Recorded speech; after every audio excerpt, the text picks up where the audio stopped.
Kembali lagi bersama dosen mobil bekas, tempat di mana kalian bisa ngobrol seputar bisnis, tips, dan serba-serbi seputar mobil bekas. Pada kesempatan kali ini, topiknya agak serius ya teman-teman. Kenapa? Karena pada kesempatan ini saya akan mencoba untuk menjelaskan tentang sebuah prinsip dasar digital marketing, spesifiknya di industri otomotif. Dari materi ini, oh ya, di sini adalah materi ini saya post di Instagram dosen mobil bekas. Jadi buat teman-teman yang belum follow dosen mobil bekas, bisa langsung share akunnya di Instagram, ketik aja dosen mobil bekas.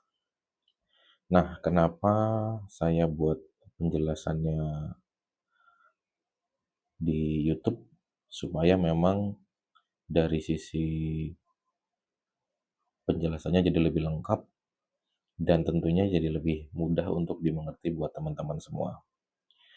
So, ini nggak panjang teman-teman, karena memang hanya beberapa slide, tetapi ini adalah sebuah fundamental di mana jika teman-teman terlebihnya yang bergerak di industri jual beli mobil bekas atau juga ada relevansinya dengan teman-teman yang berjualan mobil baru, ini adalah sebuah fundamental di mana uh, basic dari digital marketing yang harus teman-teman semua ketahui.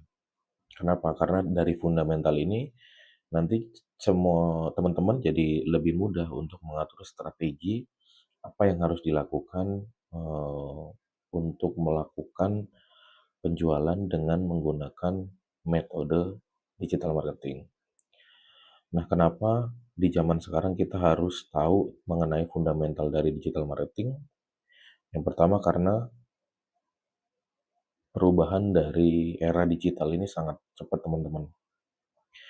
Jadi era digital ini merubah hampir semua orang. Sehingga kalau kita tidak ikut berubah, ya jangan sampai nanti kita punah. Kembali lagi kata-kata itu akan selalu selalu saya ulangi. Kenapa? Karena nggak ada pilihan lain selain berubah. Kenapa? Karena market itu berubah sangat cepat sekali. Seiring dengan perkembangan teknologi. Jadi, ya mau nggak mau, kita juga harus terus, sorry, terus berubah dan berkembang. Nah, oke. Mungkin ini bisa disebut adalah ini materi kuliah pertama dari dosen mobil bekas. Jadi ayo mari kita mulai untuk di slide pertama. Nah, di sini adalah materi yang saya bahas adalah tentang mengenali prinsip dasar digital marketing di industri otomotif. Jangan sampai salah persepsi. Karena begini teman-teman, eh, banyak sekali yang saya lihat di mana di luar sana itu masih quote on quote-nya itu belum paham dari fundamental apa itu digital marketing dan bagaimana cara menggunakan digital marketing. Kenapa? Karena secara fundamentalnya memang bisa dibilang belum belum mengetahui karena fundamental ini kan memang adalah sebagai kalau gedung itu kan pondasi ya. Jadi kalau pondasinya salah ya otomatis bangunannya juga apakah bisa jadi? Bisa, tapi ya ada risiko untuk gagalnya. Nah, di sini adalah dengan mengenali dari prinsip dasar digital marketing, nantinya teman-teman jadi lebih tahu, oh step-nya tuh seperti ini. Gitu. Nah, lalu kita masuk di slide kedua. Nah, ini prolognya adalah dari kita harus mengetahui dulu dari jumlah pengguna internet di Indonesia. Secara tingkat penetrasi, ini sumber yang saya ambil sebagai data adalah dari data APJII, yaitu memang yang secara resmi rilis untuk survei di Indonesia. Nah, ini di tahun 2024, kenapa tidak 2025? Karena memang surveinya belum keluar. Jadi kita tariknya dari 2024. Ini ada sebesar 121 jiwa dari populasi 278 juta jiwa. Dan pastinya ya tahun ini pasti bertambah terus. Gitu. Kenapa? Karena ya semuanya berkembang. Mau dari sisi apapun, selama teknologi itu terus berkembang, ya pasti pengguna internet akan terus bertambah.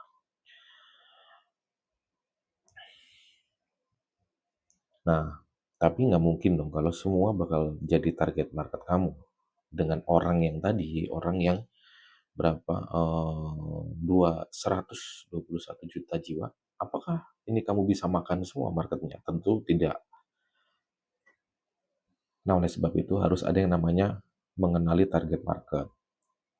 Mungkin kalau di teman-teman yang, secara business owner, ini sudah familiar dengan yang namanya target market. Kenapa? Karena ya namanya orang mau bangun bisnis, pasti sudah ada tuh gambaran untuk target marketnya.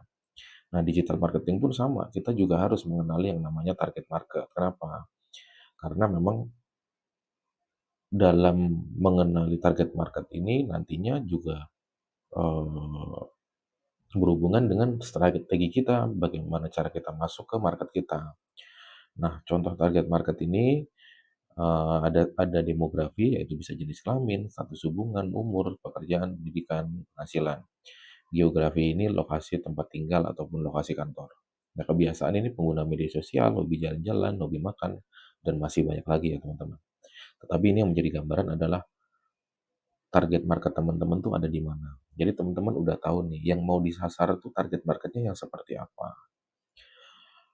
Nah, teman-teman mungkin biar lebih gampang, teman-teman juga sambil catat di mana, oh, udah mulai mapping target marketnya tuh apa. Contoh misalkan jualan mobil.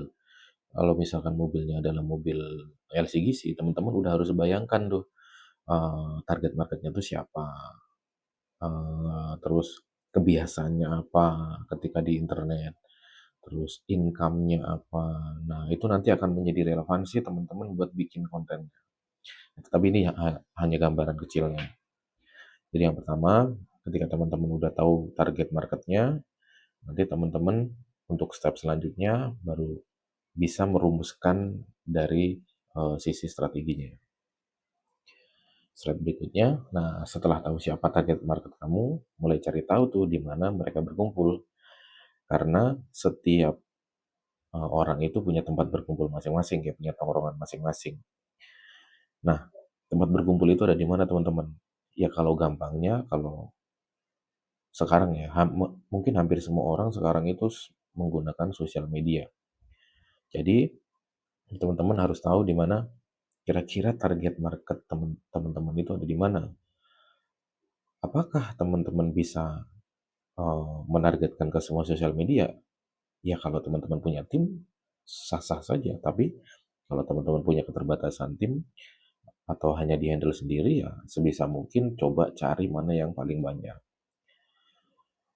Nah, di sini teman-teman tahu tahu bahwa yang saat ini media sosial terbesar yaitu adalah TikTok, di mana ya pengguna TikTok sendiri tuh di Indonesia sangat besar teman-teman, dan terus bertambah. Nah, ini juga bisa menjadi salah satu potensi untuk teman-teman bisa cepat growth atau cepat dikenal melalui sosial media TikTok. Nah, ini kalau yang gambar pesannya adalah email marketing. Tetapi email marketing ini mungkin kalau buat starting new business agak kurang relevan ya. Ini lebih ke bisnis bisnis yang besar. Lalu ada Twitter, Instagram, Facebook, ada LinkedIn, ada YouTube. Nah, semua channel sosial media ini mempunyai karakter dan segmen masing-masing teman-teman.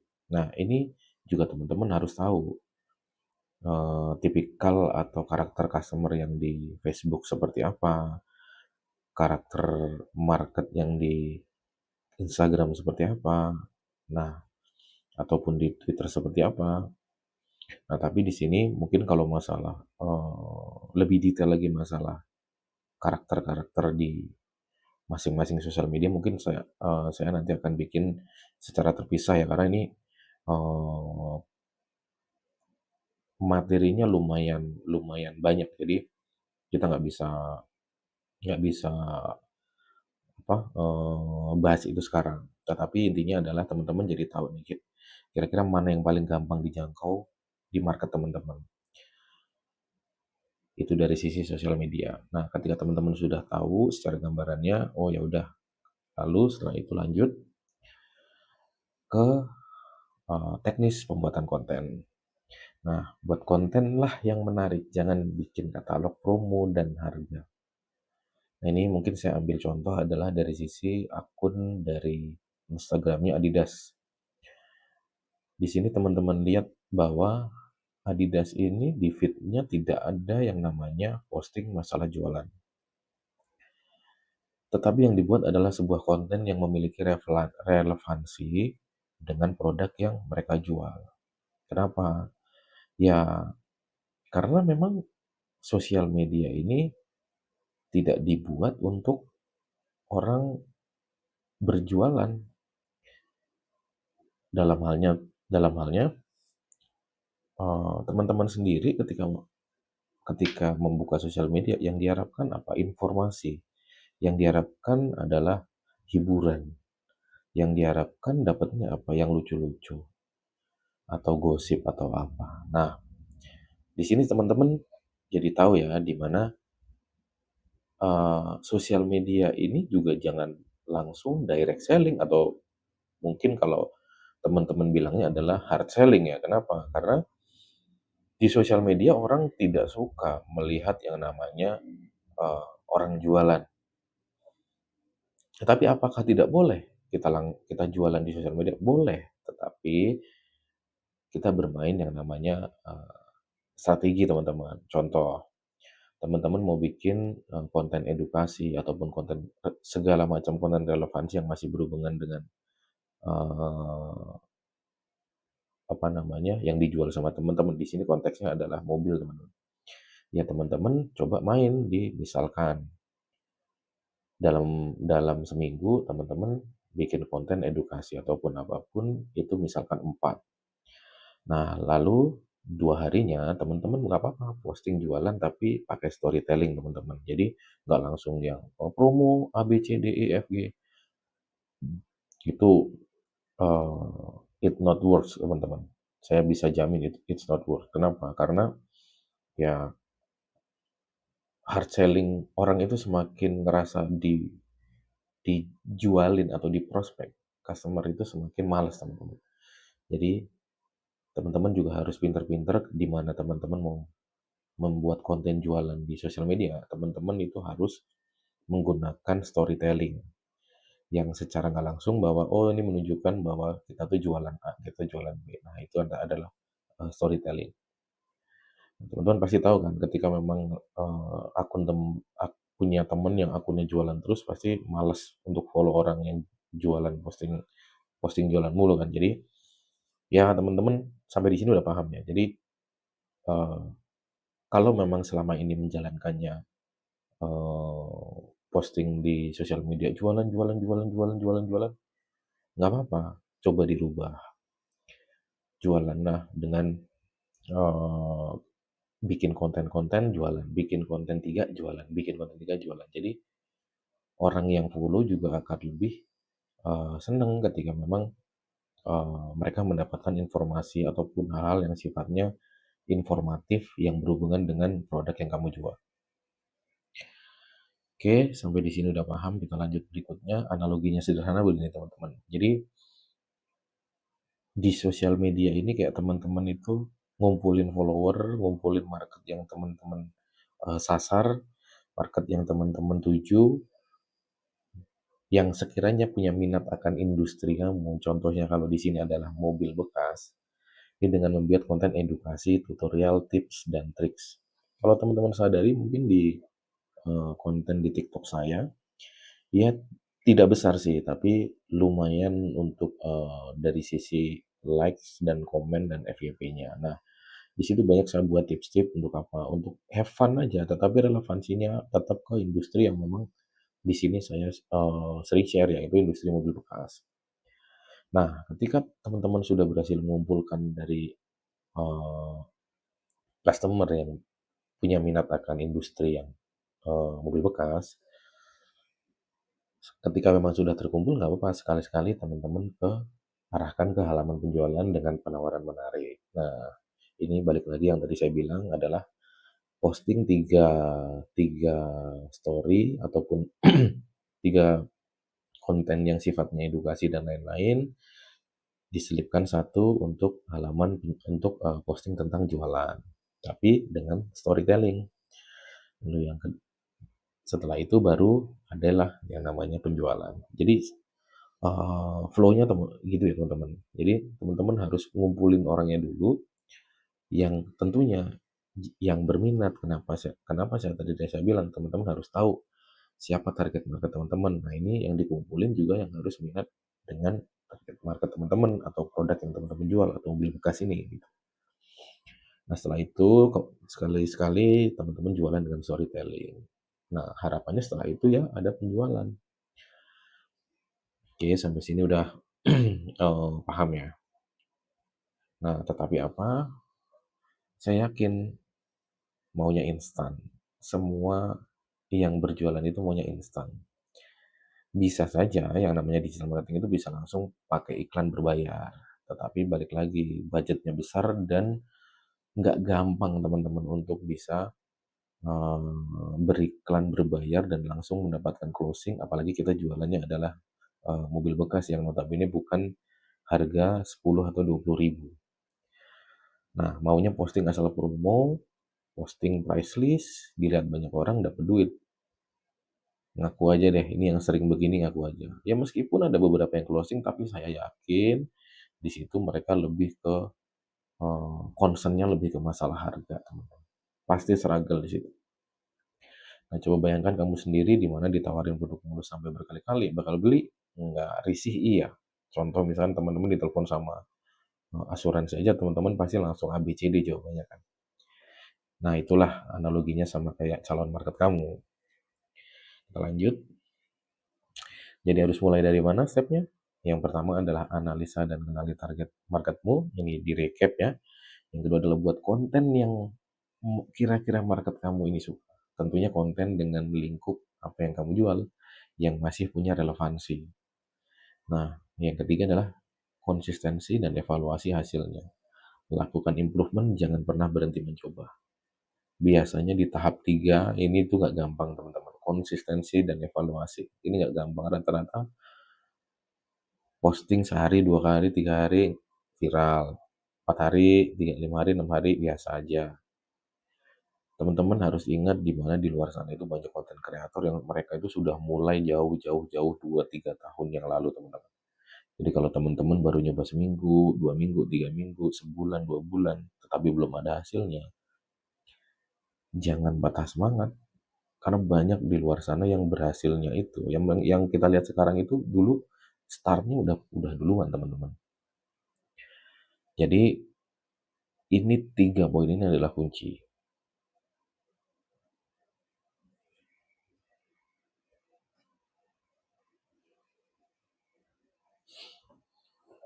Sorry teman-teman. Jadi 3 poin ini adalah kunci. So make sure bahwa 3 poin ini teman-teman jalanin.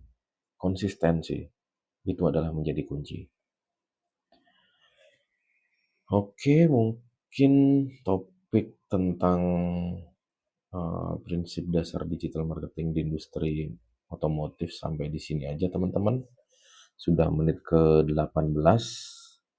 Seharusnya teman-teman kalau ngikutin dari awal, dicatat, lalu sampai dengan akhir, dan akhirnya dipraktekin, saya memang nggak bisa jamin 100% apakah ini akan menjadi keberhasilan teman-teman, tetapi yang kunci yang bisa menjadi keberhasilan teman-teman adalah buah dari konsistensi dan evaluasi dari teman-teman sendiri.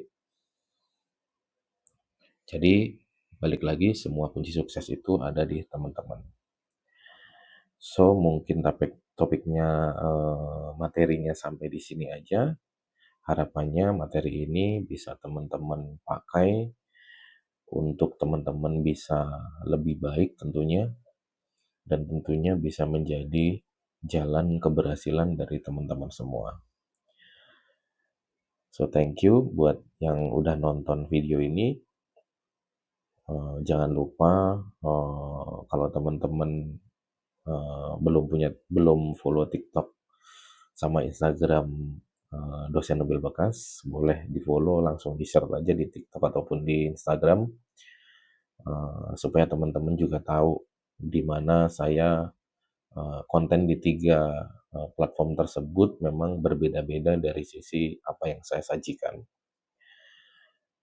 So, thank you, jangan lupa yang udah nonton, komen aja ataupun, ingin bertanya tentang apa silahkan komen di, komentar. Jangan lupa juga untuk like, subscribe channel ini. Balik lagi, channel ini dibuat untuk, eee, supaya bisa bermanfaat bagi semua orang. So, sampai jumpa di materi-materi tentang, bisnis, tips, dan serba-serbi mobil bekas. I'll see you guys, thank you.